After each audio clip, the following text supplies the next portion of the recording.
Tom Burgess, and you're listening to The Real Agenda, the podcast of political change. Today, we're talking about something special that has been missing from politics. That's courage and compassion. I want to find out how we can bring this back into public life. I'm not saying that all politicians lack these attributes, because they don't, but many are waiting for leadership.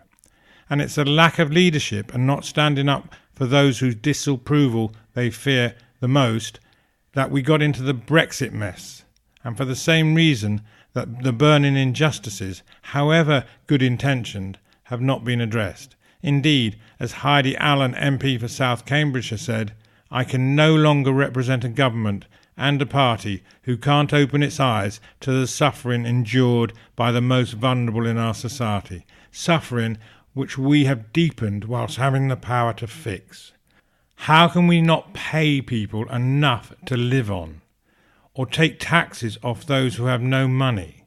How can we have thousands homeless, millions in poverty, and at the same time allow the wealthy to amass even bigger fortunes, taking that from the effort that we've all put into our work? That's why I, for one, are involved in campaigns like Tax Justice UK, which campaigns for fairer tax systems, and Taxpayers Against Poverty, who lead the Moral Case campaign for adequate minimum income and truly affordable housing.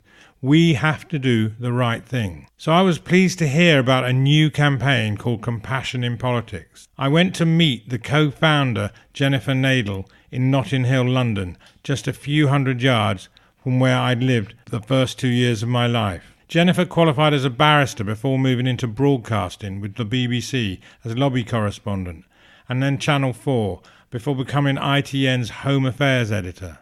Her book on domestic violence was made into a BBC film and a Channel 4 documentary. Her most recent book, which is co-authored with Gillian Anderson, is called We, a Manifesto for Women Everywhere.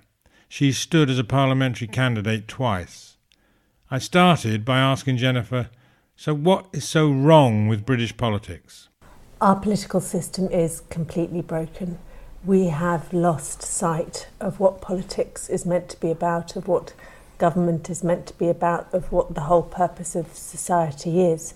You know, I grew up in the 70s and there was a very strong consensus that you looked after those who were less fortunate than yourself. Simple. I was a product of the welfare state and we believed in it. But then Margaret Thatcher was elected here and Ronald Reagan in 1981 in the States. And what we have seen since then is an edging out of compassion, and a snipping of the threads of the social contract. So it began with Thatcher's declaration that there's no such thing as society. Then we have Norman Tebbit telling people to get on their bikes and we need to travel to find work. We have to break up our kinship groups and our family groups. Then the spotlight is turned on those who are less fortunate and are relying on benefits. Suddenly they're branded as liggers, as scroungers. Then neighbours are asked to turn on neighbours and shop a benefit cheat. And finally, I think the cruelest twist for me, and the one that I have found hardest to tolerate, is that the language of psychotherapy has been twisted so that if you try and help someone, you're encouraging a dependency. And that's really the very end of this project of the snipping of the social contract. First of all, there's the legitimisation of greed, and then you don't even need to feel guilty about your wealth and your privilege and your good fortune, because those who've fallen upon hard times need to pick themselves up by the bootstraps. So I feel like we're going back to Victorian times, and it's heartbreaking. And also there's greater polarisation that seems to have taken away a lot of the compassion, is that right? There is greater polarisation and greater inequality, and we have seen the politics of fear and from that the politics of hate. And we've ended up in a very split situation, an adversarial situation. And of course, that is what our political system encourages. We have a first past the post voting system. It's binary. We have winners, we have losers. All those votes millions of votes that go for the person who came second don't count at all. If you look at Caroline Lucas and the Green Party in the last election, if proportional representation were in place, they would get 25 MPs for the number of votes that they got. They ended up with just one. So it's not a fair electoral system. And in that system where only one person can win, we end up in conflict the whole time. You can't possibly agree with the other side, you can't consensus build, you can't cross party lines. So the whole way we do politics really has to change. And so you've actually done something about this. Tell us about the organisation that on the campaign that you're working on at the moment. I co-founded a campaign together with Matthew Hawkins, a fellow campaigner, called Compassion in Politics, and its goal is to make compassion a legitimate policy driver. Once again, it has been edged out of the debate. It's often dismissed. Politicians who talk about it may be seen as being weak-minded or idealistic or not in touch with the real world. You know, arguments that are based on economic figures hold far more sway than actually the very values. And what's happened is that things have got twisted. You know, the economy and the market, which should be our servant, has become our master, and we have forgotten what the purpose of money and the economy is for. So at Compassion in Politics, we're trying to do a number of things. The first thing is to make compassion a prerequisite for political policy and for lawmaking.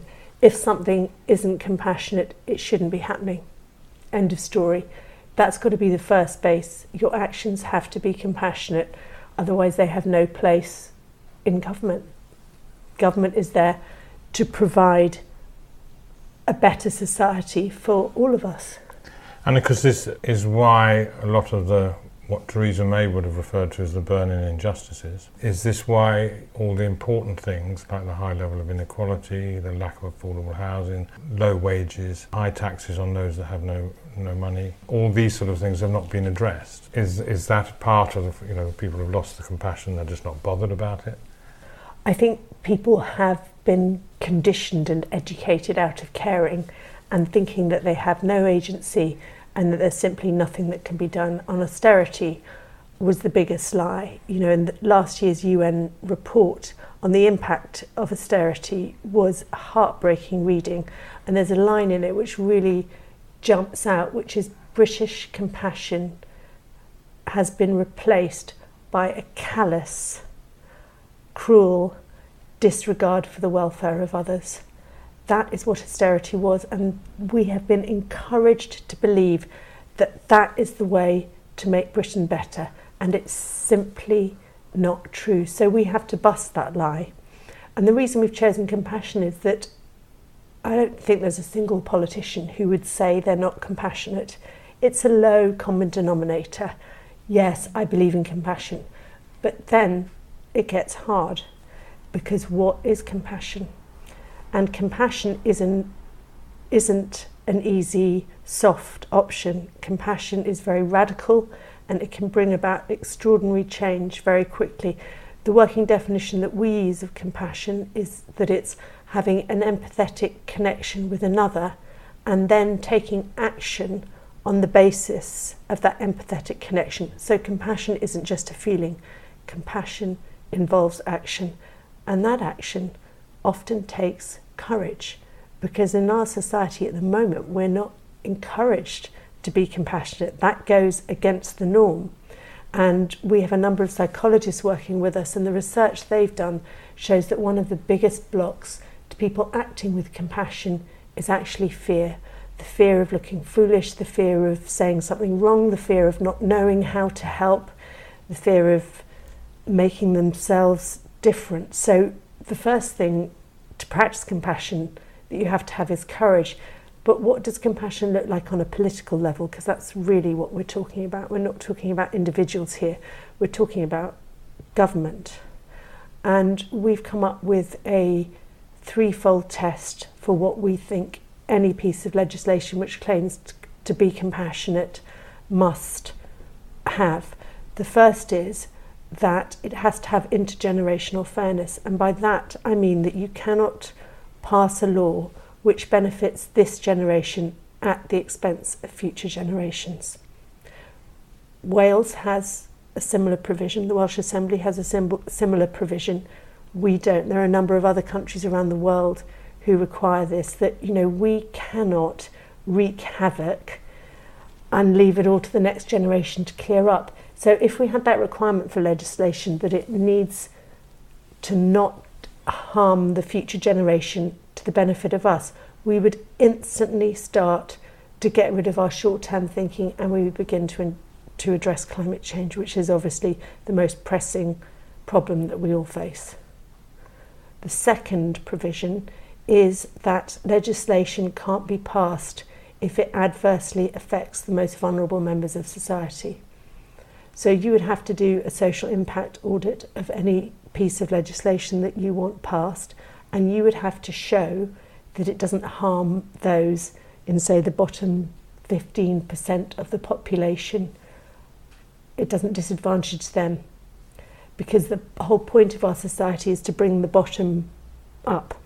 And if we had that prerequisite for laws, in a nanosecond we wouldn't have many of the policies that have been most cruel. We wouldn't have the bedroom tax, we wouldn't have universal credit, we would have proper housing. All the issues relating to poverty would have an immediate kind of bottom line, which would raise the bottom very, very quickly. So that's the second thing.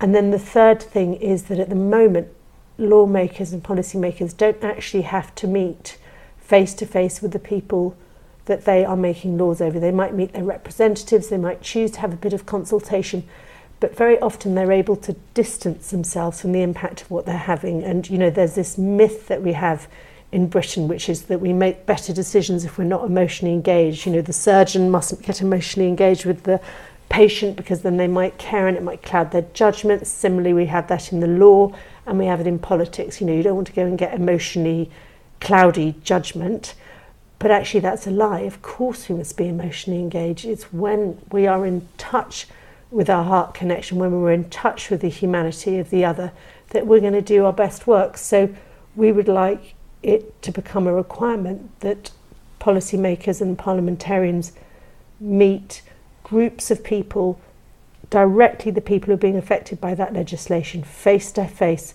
and have proper in-depth conversations with them so that they cannot distance and detach themselves from the consequences of the laws they're passing. So how are we going to actually make that happen? I don't think it's that complicated. Most good ideas are simple, and this is a very, very simple idea.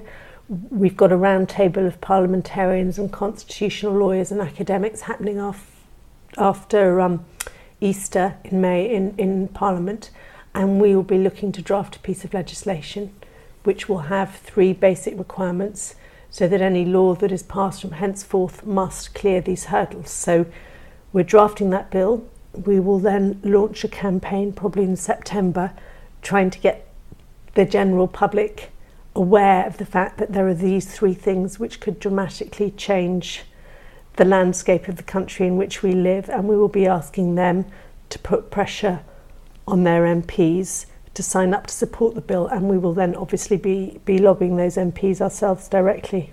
And we already have quite a number of MPs signed up to the cause. MPs, are they going to split off and form new parties? Or do we not need to do that? You know, it's just forming alliances around particular values or principles that you've talked about. Is that one of the things that you're trying to encourage? I don't think it's realistic for a new party to break through in our current first past the post political system. I would love to see our voting system change so that it was fairer and it was possible for new parties to emerge and succeed. But in the absence of that, I think we have to look across parties and beyond parties. We have seen traditional party lines breaking down during the whole Brexit catastrophe. And if there's any silver lining to be found in that, it's the fact that people are talking to each other. The old divisions are no longer a Berlin Wall, if you like. They have become permeable. And people are realising that they have things in common, even if they come from parties which have long been hostile to each other. So rather than forming a new party, what I would like to see is a unifying principle. And if, as I believe, the most effective principle would be compassion. And any parliamentarian of any party could sign up to a code to make sure that any legislation they vote for meets those three criteria that we were just discussing and is compassionate. And that would be a very, very, very easy way of shifting politics without needing to create new parties and without parliamentarians facing that terrible choice of leaving a party that they've been loyal to for life because of a leadership that they don't agree with at the moment. Are politicians too scared to stand up and make a statement like this? I think politicians have been, but what we have seen during the last 4 or 5 months is really the re-emergence of political courage.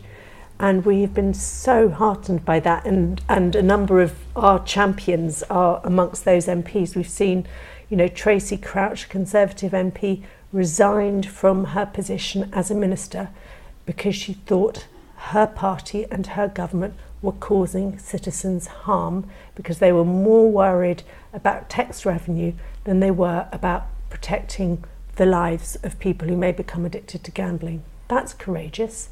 Then we have other announcements being made that actually I'm going to change policy on universal credit, I'm going to change policy on the bedroom tax. We have people standing up defying the orthodoxy of their party.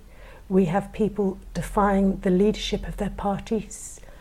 People who have stood up and said, this is too harsh, this isn't going to work. Dominic Grieve. We have, many examples in Labour and the Liberal Democrats of parliamentarians saying what matters is this country, and politics has become about putting loyalty to party above loyalty to people, and that has got to change.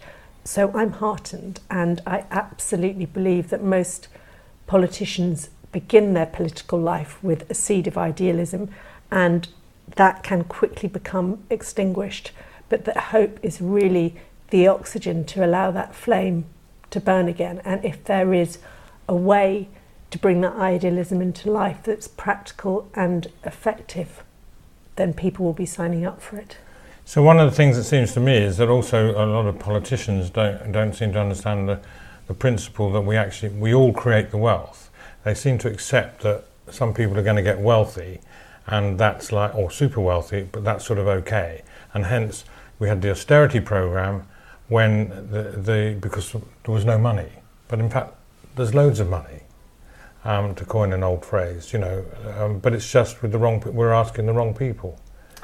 And they're not having the compassion, or the courage, in fact, to say, actually, you, the super wealthy, need to invest more in your country. What do you think about that? Well, I think it shows the bankruptcy of government that they don't have the courage to say what all of us know. All of us know that it's not fair. And I live in central London, and I have seen the disparity in the levels of wealth grow exponentially. Go through certain areas of London and everyone has an expensive car, a 4x4, as if climate change didn't exist. I mean, what is wrong with this country and its government kowtowing to those whose disapproval they fear? But there's absolutely nothing wrong with saying this isn't fair. If you want to enjoy the beauty of this wonderful life we have in the United Kingdom, then you need to contribute to it. The thing is, it's actually better for us all. It's better for us all. Study after study shows that the happiest societies are those with the smallest level of inequality.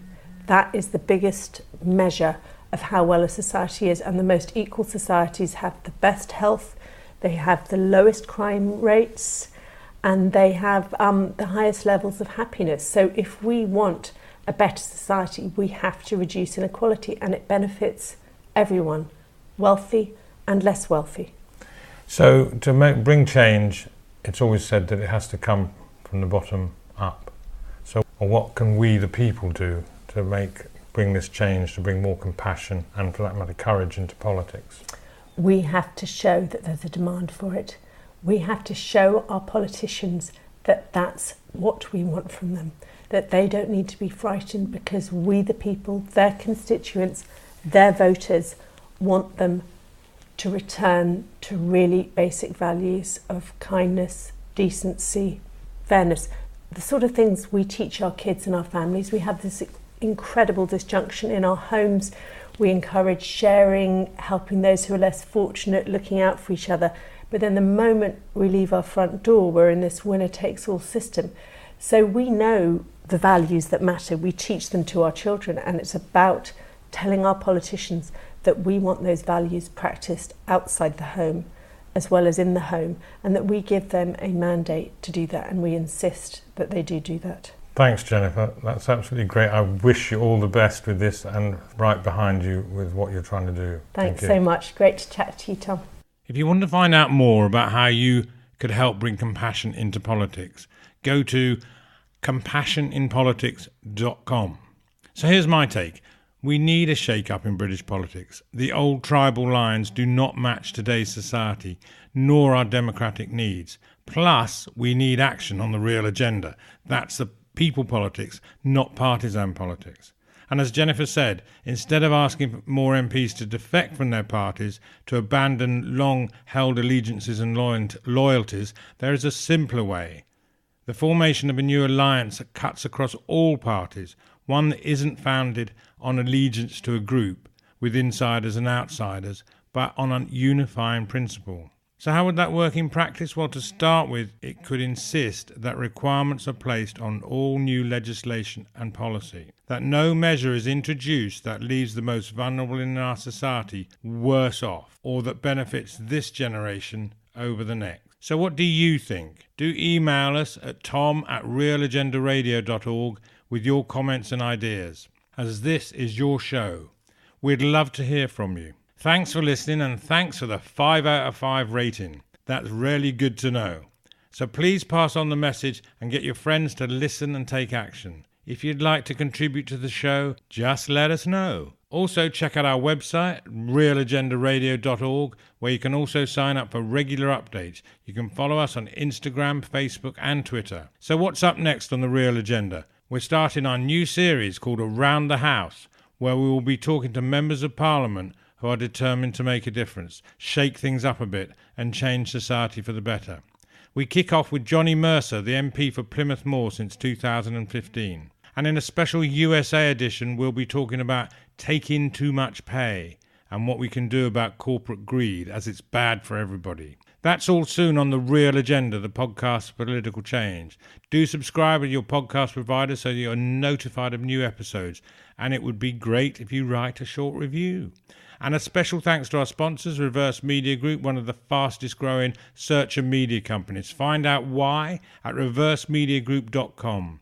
One thing is certain, people want to see change to a more compassionate and just society, as well as more courageous politicians prepared to do the right thing for the people over party. It's urgent, and it's up to us to make it happen. That's The Real Agenda. I'm Tom Burgess. Thank you for listening, and I look forward to talking to you again soon.